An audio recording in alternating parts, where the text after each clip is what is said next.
What's happening, guys? Scott Bancroft here. Welcome back to another video. It's excellent to have you back. I hope you enjoyed your weekend. I hope you took some photos and spent time with the family. In today's video, we're going to be making part 2 of the only app you need for iPhone photography. So if you haven't watched part 1, head over to that video now, check it out. It's going to give you the basics of what we're going to be doing today.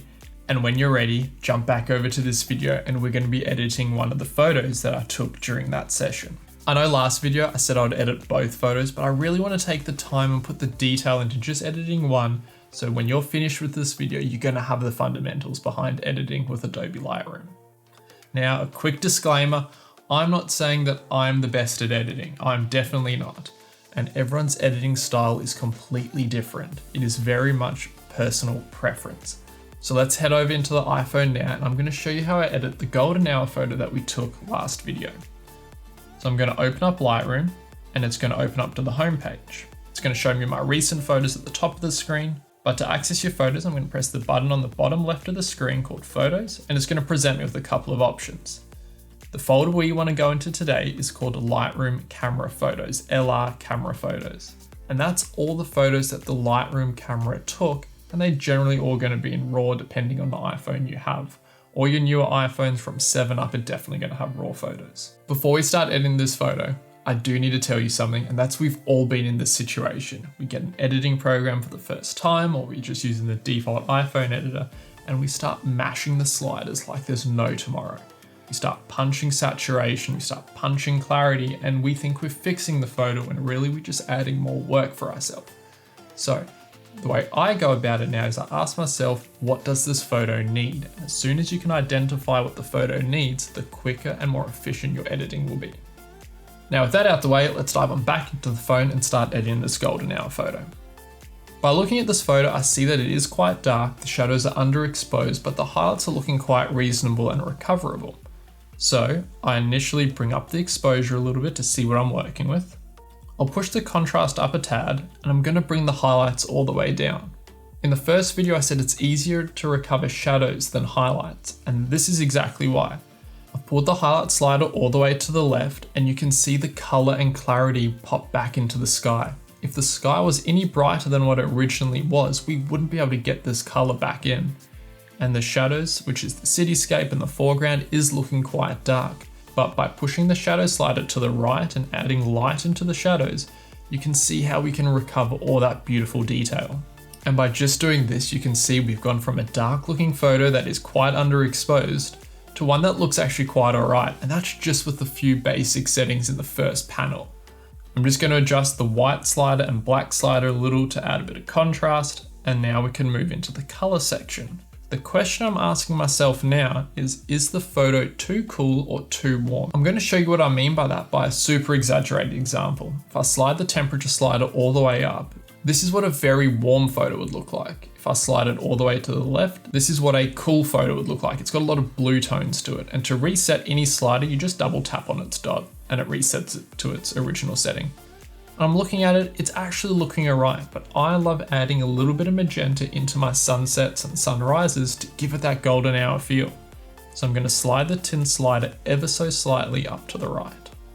Now if we look at that, we've actually got quite a decent looking scene. I'm going to add a bit of vibrance to really boost those muted colours, and that's about it for the colour section. The reason I'm not touching saturation is I don't want the entire scene being saturated, I just want the muted colours to pop a little bit more.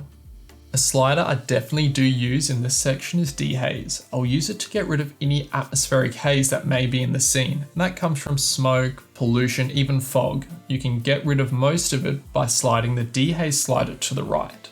Again, I use it sparingly. If you use too much, you can compromise the look of your photo, but it is completely personal preference.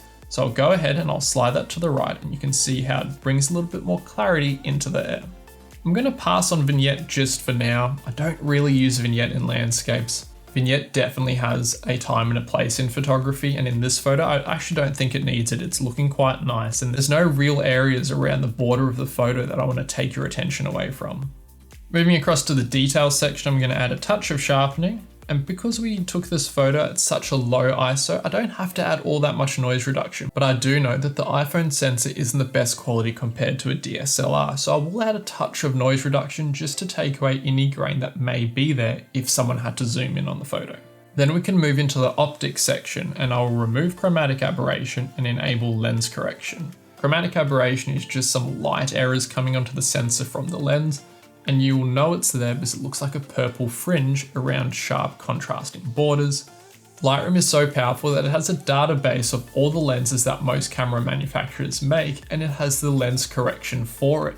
So it's as easy as just ticking lens correction and any distortion caused from the lens is removed.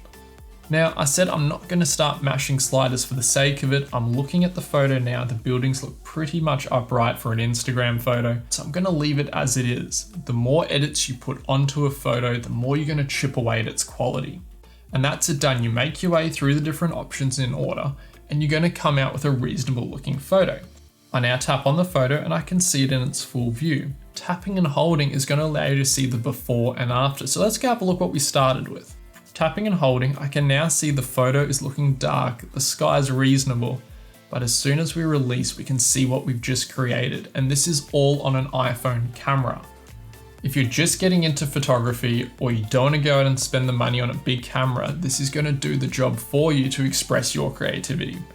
Now, before I go and punch that export button and smash it up into the Instagram cloud, I'm going to go through and ask myself the questions again, because once you edit, it will change some light values. So let's go back and have a look. So I asked myself now, how is the exposure of the photo?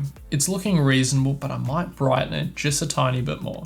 And I'll do that by sliding the exposure value up a couple of notches. Going into the color section, I really want to see if I can bring out that magenta section within the sky that's going from the top left to the bottom right of the sky. And to do that, I'm going to go into the color mix panel. I'm going to select magenta and see if I can boost its saturation a little. And there we go, we've just brought out that wispy little cloud that did catch a bit of color. I'm really happy with this photo. I am going to zoom in just into the city to have a look at the sky. And we don't have too much noise within the sky, so I don't have to add any more noise reduction. The more noise reduction you add, it is going to chip away at the sharpness. So be careful of that. Don't add too much noise reduction to the point where you now have no clarity in your photo. And there we have it.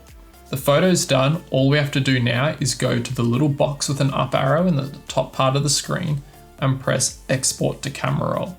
This is going to save it in its maximum quality to your camera roll, ready for when you want to post it.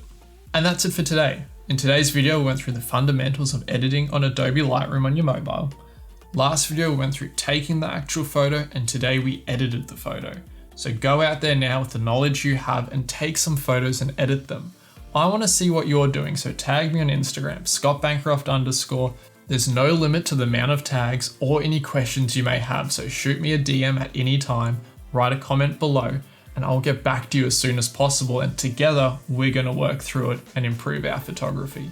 So if you found this video interesting, hit that like button, subscribe if you're new to the channel, ring the bell or add me on Instagram if you want to be notified, and I'll see you guys in the next video.